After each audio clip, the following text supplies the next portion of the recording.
Taste the Daily. மேற்கு வங்க மாநிலத்தில் 2010ஆம் ஆண்டுக்கு பிறகு வழங்கப்பட்ட ஓபிசி சான்றிதழ்கள் அனைத்தையும் ரத்து செய்து கொல்கத்தா உயர்நீதிமன்றம் உத்தரவிட்டுள்ளது. மேற்கு வங்கத்தில் 42 சமூகத்தை வகைப்படுத்தி ஓபிசி சான்று வழங்கியதை எதிர்த்து வழக்கு தொடரப்பட்டது. இதனை கொல்கத்தா உயர்நீதிமன்றத்தின் 3 நீதிபதிகள் கொண்ட அமர்வு விசாரித்தது.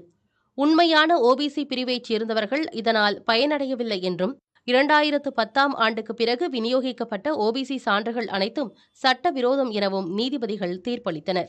எனினும் ஓபிசி சான்று மூலம் அரசு பணிகளில் சேர்ந்தவர்கள் ஏற்கனவே அரசு பணியில் உள்ளவர்களுக்கு இந்த தீர்ப்பு பொருந்தாது என்றும் நீதிமன்றம் தெரிவித்துள்ளது. இந்த தீர்ப்பின் மூலம் 2011 முதல் 2024ஆம் ஆண்டு வரையில் வழங்கப்பட்ட 5 லட்சத்திற்கும் அதிகமான ஓபிசி சான்றுகள் ரத்து செய்யப்பட்டுள்ளன. இதனிடையே கொல்கத்தா உயர்நீதிமன்ற தீர்ப்பை ஏற்க மாட்டோம் என மேற்குவங்க முதலமைச்சர் மமதா பானர்ஜி தெரிவித்துள்ளார். மேலும் ஓபிசி இடஒதுக்கீடு தொடரும் என்றும் மமதா பானர்ஜி கூறியுள்ளார்.